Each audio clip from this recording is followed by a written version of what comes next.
Welcome to the Total Health Podcast, where we embrace the art of holistic wellness and midlife transformation. I'm your host, Cherise Marie, here to guide you through this enriching journey towards overall well-being. Remember, your journey towards total health is uniquely yours. Together, let's cultivate wellness, one episode at a time. Hello, everyone. Hey, it's really good to be in this Total Health Forum. So I'm going to start my presentation. I hope you can see my screen and everything. Do you remember the movie How Stella Got Her Groove Back?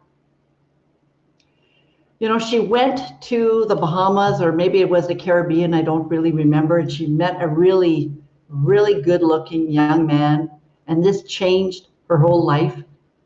Well, I wish my personal transformation included a gorgeous man. But it doesn't. Sorry. I had to get my groove back in a very different way. Now, before I tell you how taking a trip can help transform your life and get your groove back on, I'm going to tell you a little bit more about me. So I have two kids, two adult children, and two granddaughters. So, you know, that sounds great.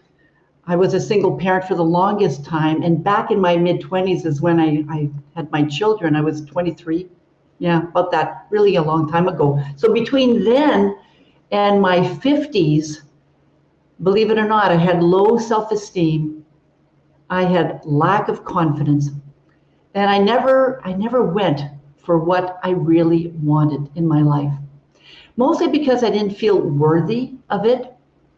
And I didn't believe that I could do what I really wanted to do. At that time, I didn't have a lot of dreams either. I didn't allow myself to dream at all. So I knew some of the things that I learned in school, like I have 2 master's degrees. I knew the theory of what I learned in school, but I didn't apply it. I didn't know how to apply it to my day-to-day life. So it wasn't until I made a lot of changes in my life, and that wasn't that long ago when I think about it. It was in my late 40s, early 50s, when I started making those changes. So back several years ago, I was sitting, this was maybe 2012.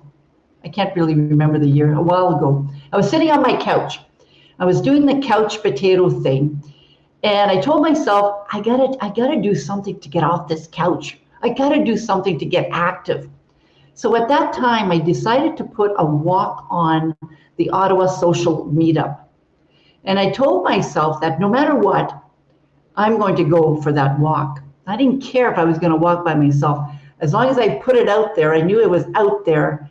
And if people joined me or not, that was a different story. And of course, I did end up by walking by myself for the first few times. But over time, and you can see some of the photos there, over time, as I continued to post the walk, more and more people joined me. I did that walk for about 4 years, I think. I also increased the walk to 3 times a week, but it was the Sunday walk that was the most popular one. And it was during one of those walks that I heard about the Camino de Santiago de Compostela. And of course, at that time, I didn't know anything about it, but the seed was planted. Today, I've got something truly extraordinary to share.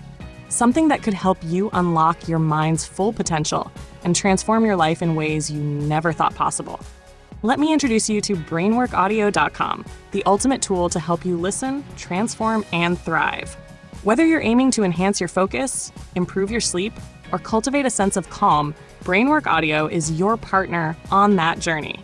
Their mission is simple but powerful: to empower individuals like you to achieve personal growth and well-being through the transformative power of sound. Here's what makes them stand out. Every audio track at Brainwork Audio is crafted by experts in sound engineering. They blend binaural beats, scientifically designed sound frequencies that sync with your brainwaves, with powerful affirmations that reinforce positivity and success, helping you reshape your mindset from within. Drifting off to sleep with their While You Sleep music, designed to lull you into a deep, restorative rest. or powering through your day with their focus music that sharpens your concentration and keeps distractions at bay. And when it's time to recharge, their meditation music creates the perfect environment for mindfulness and inner peace. But Brainwork Audio doesn't stop there. They also offer specially designed affirmation tracks, audio experiences that work in the background while you relax or work, subtly reinforcing positivity and confidence. It's personal development, effortlessly woven into your daily life. I've got a special deal just for you. Use promo code SUPERFAN at checkout to save 20% on your first purchase. That's right, 20% off your first step toward a more confident, focused, and peaceful life. So why wait? Head over to brainworkaudio.com today and discover the transformative power of sound. From sleep to focus to mindfulness, they've got the perfect track for every part of your day. Your journey to turn into a better you starts here. Visit brainworkaudio.com and use the code SUPERFAN because you deserve to thrive. Brainwork Audio, listen, transform, thrive. Now, there were a couple of walkers that became friends on the walk, and they decided to walk it from France. And they kept posting photos and letting us know, how things were going. And I thought, oh my God, it looks great. It looks fantastic. And I thought, wow, I want to do that one day. I really wanted to do that one day. So that's kind of when I started thinking about doing it.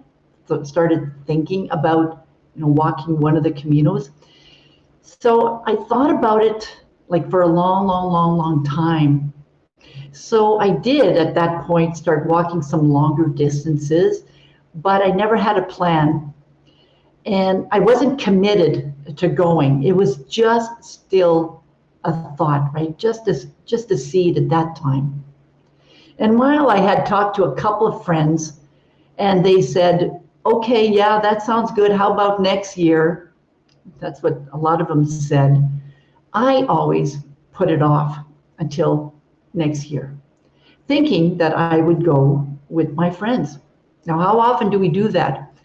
How often do we wait for other people to do certain things? Of course, I'm focusing on traveling, but that applies for different areas of our lives as well, right? And then in September 2022, I booked a cruise from Bilbao, which is in Spain. And because I had done a bit of research about the Camino, I kept doing research. I just never planned it more than that, right? But I noticed that when I was doing a little bit more of a closer look at the map, that Bilbao was part of the Del Norte. It wasn't the start of the Del Norte, but it was one of the main cities that people could start the Camino from. So I thought, oh, this is a sign. This is a sign.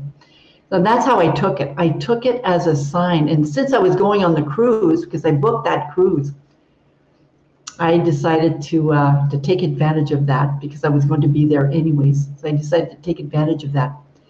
And I booked the walk as well.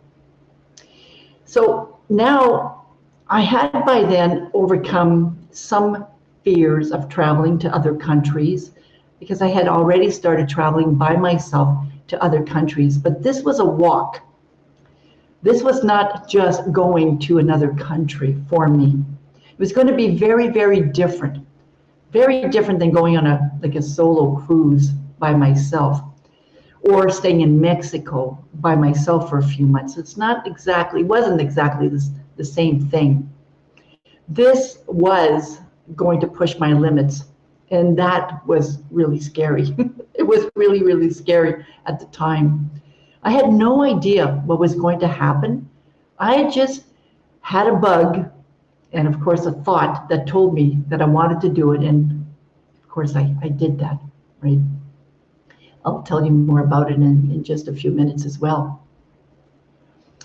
So have you ever had a dream about something and you kept thinking about it and then you just let it go? Well, that's what I used to do. I used to do that a lot. I know for a fact that I would not have thought it would be possible. But there was something that kept reminding me of that dream. And I was lacking confidence, and I had a lot of fears. I didn't know that I could do it. I didn't know at all that I could do it. Now, I had traveled with friends before, and I went on a few cruises solo, but I had never done one of these solo trips before, right, at my age. This was a couple of years ago. So I was 65 at the time. I'm 60, yeah, I was 65 at the time. I'm going to be 67 next week. So I was 65 when I decided to do that. I had never walked 679 kilometers on my own with a backpack and not knowing where the heck that I was going. So yeah, there were a lot of apprehensions. There were fears, a lot of fears. And I could have easily said, I'm not doing this, forget it. So of course, when I noticed that Bilbao was on the Del Norte, I knew I had to go. I had that sign, that call of the universe, call it what you want. My cruise was actually booked from September 7th to the 19th, 23, and my walk would start on the 20th. So it was booked, and of course I had to go. I made that commitment, and I committed to myself to do it. My intention really was just to experience it. I didn't know what I was going to walk into or experience. I just knew I wanted to experience it. So I contacted a company that could help me organize it. And when I first got my very first itinerary for the Camino, I noticed that there were some very long days of 30 kilometers or more. And actually, I wasn't sure at the time if I could walk that distance. So I decided to ask questions.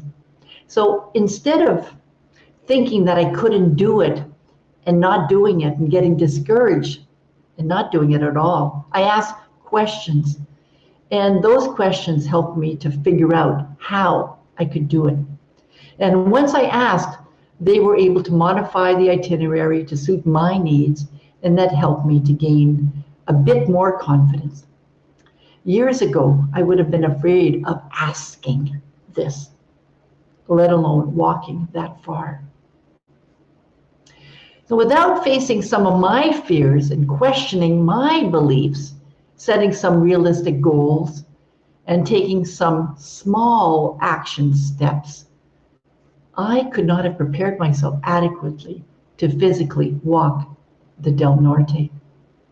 So let's look at some of the fears that prevent us from traveling and experiencing change, and sometimes huge change. That's what we're going to look at next. So fear of change, it's powerful. It's a very powerful one. It keeps us clinging to what's familiar, even when we know that it no longer serves us. You know, whether it's the fear of failure or the fear of judgment, being judged by our friends, judging ourselves, the fear of the unknown, or even the fear of success, whatever fear it is, it can make taking that very first step feel impossible. Change is hard, right? It pushes us out of our comfort zone and into the unknown. And even though we might want change, even if we want to travel, the fear of it can make us hesitate, can make us doubt ourselves, or avoid taking action altogether. So here's the tricky part. Fear doesn't always show up with a big flashing light that says, hey, I'm afraid. It doesn't work that way. Instead, it often sneaks in through our thoughts, through our behaviors, and through our emotions. So how do we know if fear is keeping us stuck? Well, you might find yourself overthinking every decision, overanalyzing everything. playing out all the what ifs in your head until it's just too much. You can't act. Or maybe you're procrastinating. Maybe you're putting off decisions or actions related to traveling because you're just waiting for that perfect time, right? Spoilers alert, there's no such thing as the perfect time. Now, sometimes fear looks like blaming external circumstances. We tell ourselves it's just not possible because of X, Y, and Z. So fear can also manifest as self-doubt, that little voice that says, what if I get lost? What if I can't finish the walk? What if I fail? And then, of course, that prevents us from even moving forward. And let's not forget avoidance. We distract ourselves with busy work and with routine stuff to avoid facing what we really want or what we really need to do to travel more. Do any of these things sound familiar to you? All of these things were true for me. They really were at one point. I'm going to share a personal story. So this is the first time in 4 years that I'm staying in Canada. Since 2020, I've been spending 4 to 5 months a year in Mexico, enjoying the warmth weather and a change of scenery. But this year, I'm in Elliott Lake, which is a very small community. And I found myself reluctant to make the trip back to Mexico. Now, remember what I said earlier, that I started going to Mexico in 2020. But there's things that my friends told me about Mexico. I'll be sharing a little bit about that a little bit later on too. They said, don't go to Mexico. Well, guess what? I ended up by going to Mexico for 4 years. So back to my story. I'm in Elliott Lake now. I've decided to stay here. But I was stuck. I was really stuck in deciding, do I go or not? I was hesitating. I was weighing the options, and I was feeling that familiar pull of indecision. Should I go? Should I stay? Should I stay here? I just moved here in November. Should I go? Right? I just got here November 1st. So at some point, I knew I had to make a decision because I'd have to find an apartment and all that stuff. And I knew that I would be okay with it. Whatever decision I made, I knew that. Whichever way that I chose. Noticing here, I hope that you're noticing that I used the past tense. Because I finally was able to make a decision. That was last week. Last week, I'm making my breakfast and I'm going, that's it, I'm not going. I made the decision. It finally came to me. Because otherwise I was emming and awing and I did my research, I'm talking to a friend, all of that stuff, which was keeping me stuck. I couldn't make that decision. I made the decision. And I'll just explain why I made the decision. I made the decision because I truly believe that I'm here for a reason, and there are lessons for me to learn here. There are lessons for me to learn, but that's a spiritual thing. But that's why I made the decision, because I know that I'm here for a reason, and there's things that I need to learn while I'm here. Now, that whole experience, though, reminded me that fear and uncertainty doesn't just go away just because we faced them before. They're just part of being human. But recognizing that we're stuck is the first step in moving forward. It's that awareness. So we're going to move on to limiting beliefs now. Limiting beliefs that prevent women in general from traveling and experiencing that transformative nature of traveling. And of course, these aren't in any particular order, by the way, okay? And rather than explain the belief, I'll describe some behaviors in just a few minutes that may indicate some limiting beliefs, that some of them might be at play, if you want to travel more. So I'm going to explain to them what they are. And while I'm explaining them, I want you to be thinking, if this is you, right? Are these behaviors like how you are behaving? And how they can impact your emotions, your mental status, and your physical growth as well. How it could stop you from stepping out of your comfort zone and experiencing more self-discovery and more personal resilience and a deeper connection with the world and those around you. So the first one, I'll label it under procrastination. So continuously putting off booking trips or making travel plans, often citing things like, I'll go when things settle down a bit, or I'll wait for the right time, right?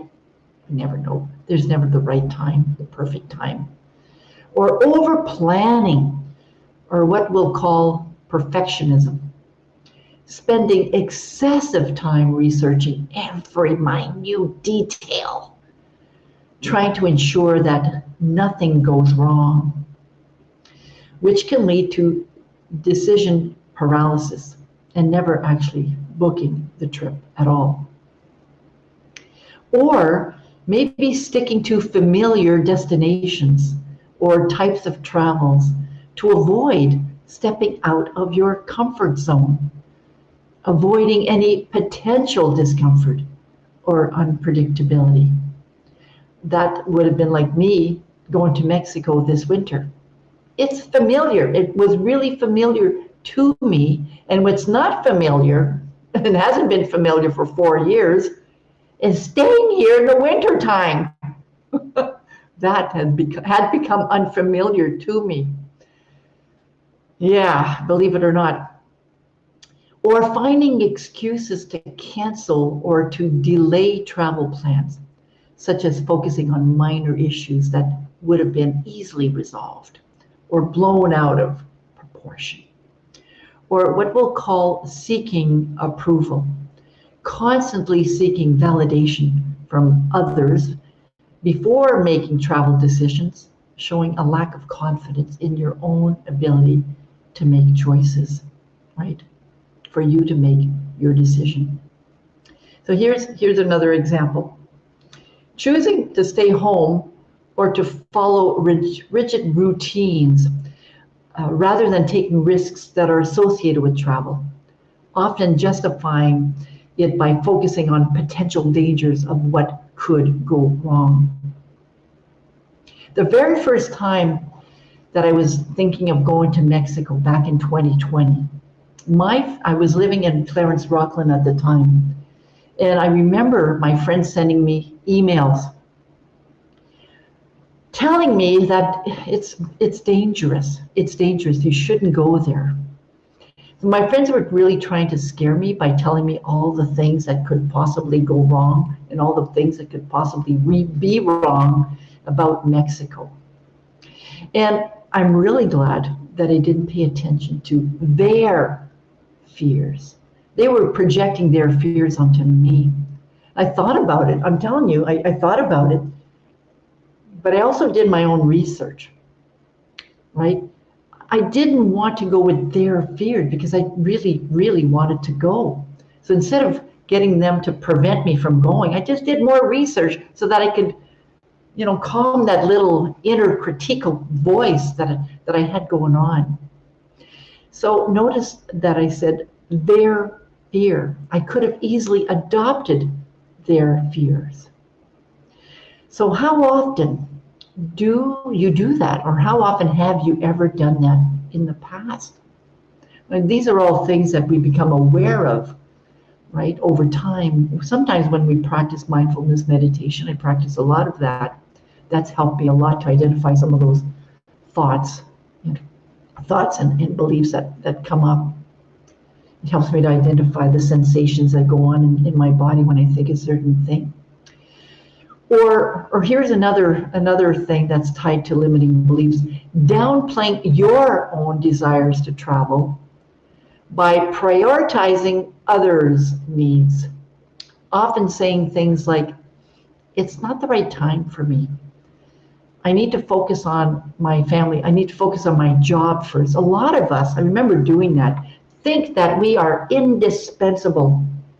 I can't take a vacation right now because my clients need me. I can't take a vacation right now because my students need me. By the way, I'm a life coach, I'm a travel coach, but I'm also a teacher. I teach English as a foreign language. So that thought of, I can't do this because other people need me, could be one of these limiting beliefs. They're going to be fine, right? They're going to be fine. Or what we'll call deflecting opportunities. So what I'm going through now is not naming the limiting beliefs, it's behaviors. It's the ways that we behave or things that we think of that are tied to limiting beliefs. So turning down invitations or opportunities for travel because of a belief that you're not ready, or maybe you're not even deserving. You don't have enough money. We use a money excuse sometimes. Or time. I don't have enough time. I can't take it right now as a rationale, right? Now, the photo on the left is a heck of a long bridge that I had to walk on in Spain to get to Ribadeo in the province of Lugo.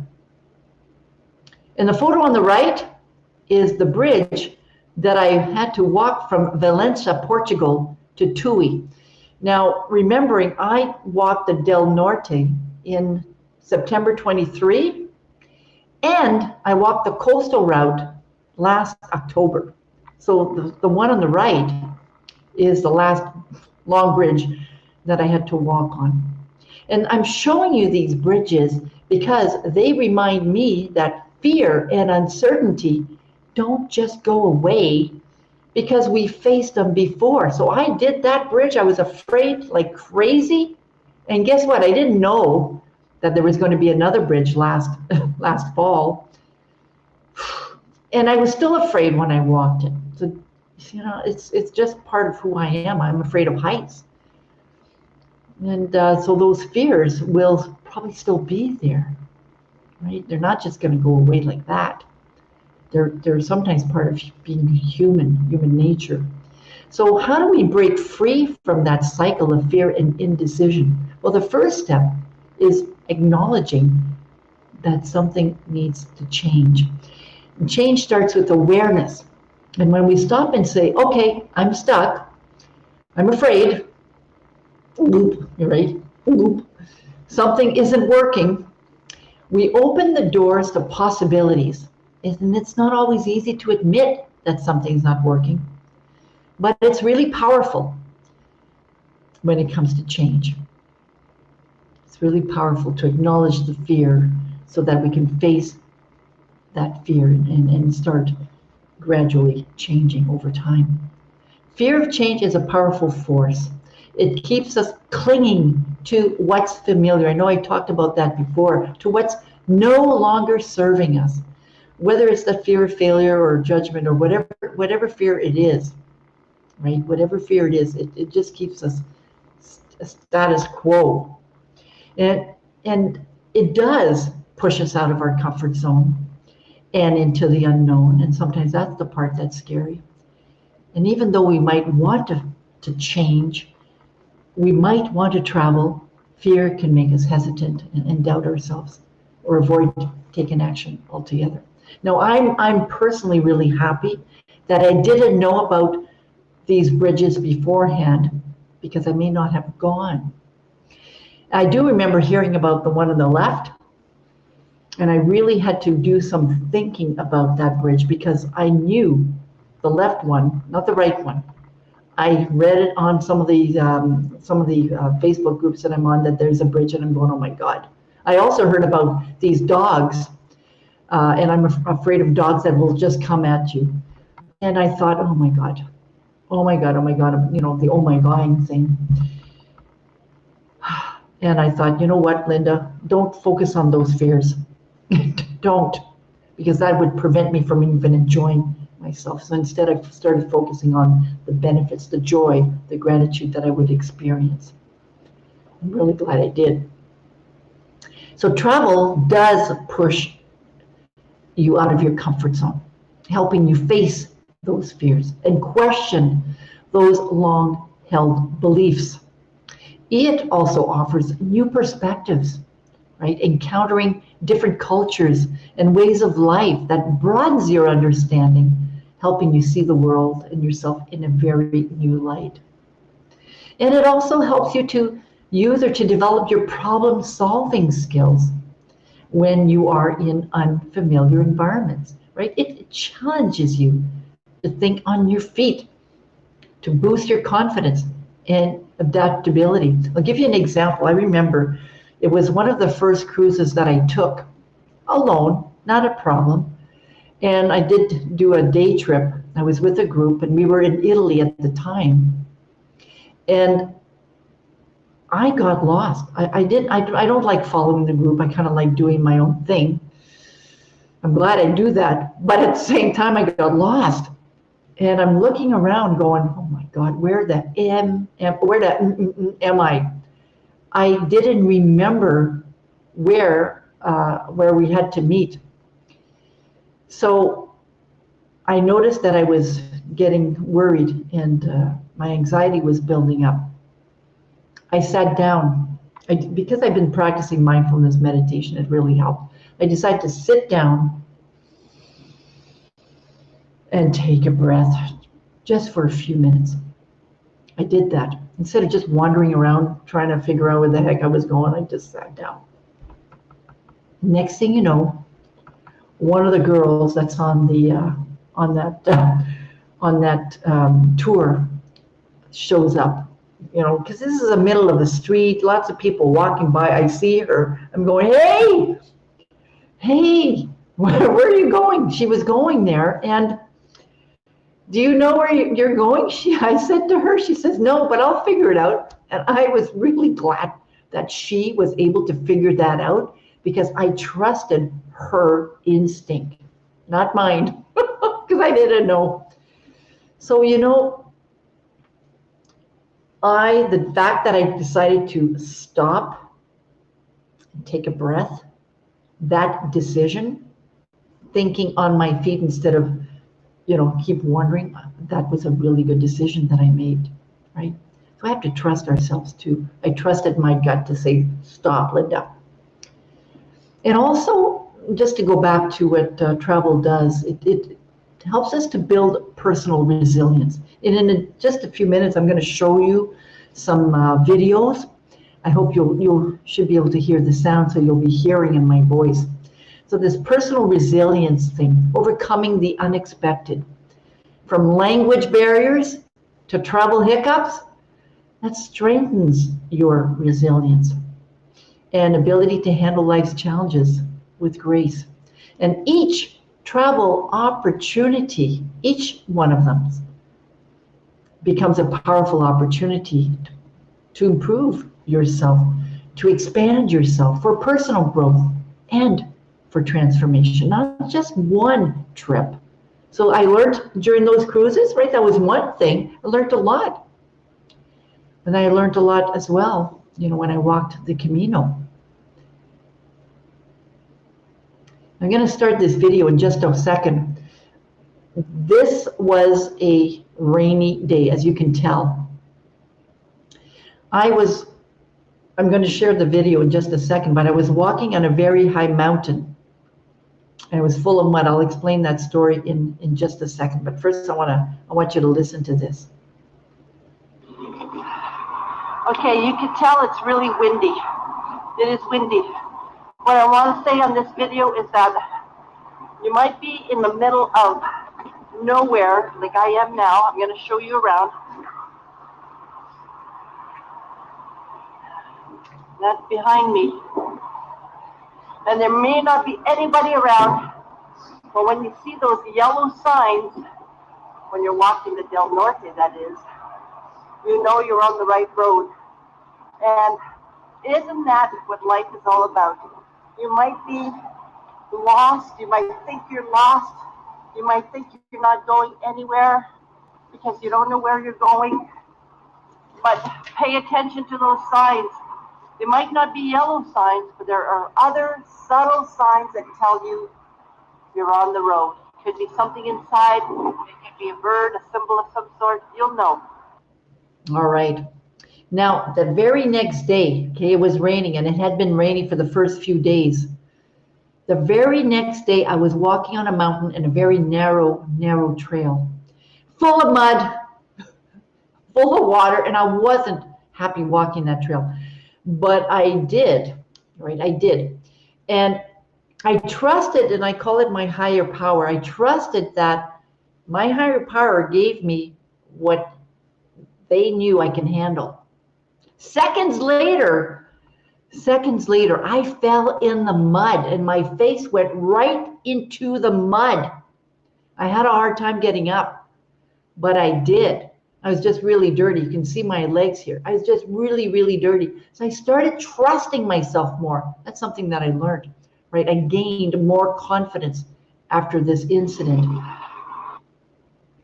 Or the time that I was walking with some people from France, and afraid, yet so grateful to have these people with me. And I'm going to share that with you now too. Not very long. It's in French, but I'll explain what it was in a second.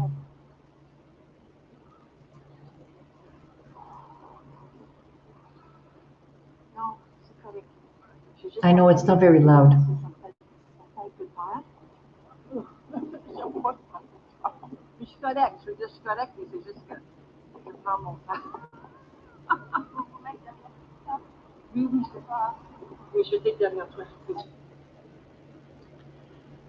So, traveling can help you experience extreme gratitude, not just for what you have or who you are, but also for the people around you. It was actually one of the lessons that I learned during the Del Norte. There's always going to be someone around to help you. And at some point along the way, right? If you need help, you can also ask. And this is true for whichever type of vacation destination that you travel to on your own, or even if you're not on your own. So in this clip, I was experiencing fear because of I could see the ocean. It was just kind of freaking me out, really. And they asked me how I was doing, if I was okay. And I could have said, I'm fine, I'm okay. And they would have continued walking, and I would have continued to suffer. But I spoke my truth. I told them that I'm just afraid. So the last lady that you saw, suggested that I follow closely behind her. And that's what I did. She told me to follow closely behind her and to just watch her feet. And that's exactly what I did. Another thing that I learned is that it's changed my life. Another thing that I learned that changed my life is to also go at my own pace. I learned that on the Camino. Remember, I was walking one of the steep hills and I was getting really, really tired. And a Spanish man told me, go at your own rhythm. And I heard that a few times during the walk. Go at your own pace. It's your Camino. So I learned on that walk, on any trip, really, not to compare myself to other people. How often do we do things that don't feel right, or travel somewhere when we are absolutely uncomfortable just because a friend asked us to go and we didn't really, really want to go. We didn't want to refuse either. And we tried to keep up to their pace. So this suggests that traveling helps us learn what we can tolerate and what we can't tolerate. So you can see that traveling can teach us a few things, even transform you, help you gain confidence, feel better about yourself, and so much more, right? And of course, like I mentioned earlier, facing fears and doing it anyways. Like when I walked that long bridge on my way to Ribadeo. In the past, I would have avoided these things, these types of things, but in this case, I really felt I didn't have a choice. I wanted to get on the other side of that bridge. I was very determined. It was very difficult for me to do that and very, very scary. In fact, I have a video on my YouTube channel that tells you how scary I was. And I even swore on that video. But that's a different story. I did it. The result of getting on the other side was worth the fear. The result was worth the fear. I'm saying that a few times so you can hear that. So this second photo is of me walking an overpass with the highway underneath. I used to be afraid of those. And of course, over time, I gained more confidence in handling these types of overpasses as well. Now, traveling also requires you to step outside of your comfort zone. And I know I'm aware of our time, so I'm just going to keep this part fairly brief here. It's like this deep tunnel, right? It's like this deep tunnel. We might avoid this tunnel altogether because we can't see on the other side of it. But if we take it a step at a time, eventually we start seeing the light at the end of the tunnel. So I want you to be thinking about that, right? If you take it a step at a time, eventually answers come to you. So you can actually live your best life now. You can actually get back in your groove again, change your life by traveling like I did. And of course, it doesn't have to be the Camino like what I did. But if the Camino does interest you, I do invite you to join me in September when I walk the coastal route, because the last one I did was the central route, but this one is going to be the coastal route, where we're going to see more coasts from Porto to Santiago de Compostela in Spain. And I'm nearing the end of my presentation now. In the meantime, I do invite you to download my free guide, Embrace the Change, Your Guide to Bold Adventures and Transformations. And in it, you're going to find really a lot of interesting chapters to help you embrace where you're at, to help you tap into your inner resilience, to vision your next chapter, to craft a vision for change, and much more. You may not be Stella, I'm not Stella, but you can definitely get your groove back when you travel. I know that it definitely helped me a lot. And I thank you. I thank you for listening to me. And of course, if you have any comments, you can add them to the chat. I will gladly respond to your comments as well. Thank you again. I'm Cherise Marie, and it's been a privilege to explore the vibrant world of holistic health and overall well-being with you today. We love hearing from our listeners, so don't hesitate to reach out and be part of our growing community focused on holistic living. Until next time, keep nurturing your mind, body, and soul. And remember, you have the power to create a life of total health and lasting happiness. Together, let's continue this journey towards holistic well-being. Take care, stay inspired, and as always, live fully.